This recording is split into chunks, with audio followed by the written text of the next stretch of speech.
আসসালামু আলাইকুম রহমতুল্লাহি ওয়া বারাকাতুহু। প্রিয় দেশবাসী, দেশ এবং প্রবাস থেকে যে যেখান থেকে আমার লাইভটি শুনতেছেন, খুবই গুরুত্বপূর্ণ একটা বিষয়।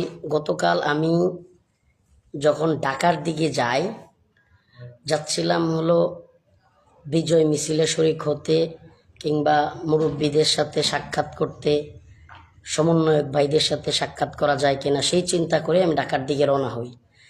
আমি মাওনা থাকাকালীন আমি শুনতে পারি কাশিমপুর কারাগারে, আমরা বিভিন্ন মাধ্যমে জানতে পারি, যেহেতু কারাগারে দীর্ঘদিন ছিলাম, কারাগারের বিভিন্ন জনের সাথে আমাদের সম্পর্ক আছে, সেই সুবাদে আমার কাছে একটা মেসেজ আসে যে কাশিমপুর কারাগারে জেল সুপার হাই সিকিউরিটি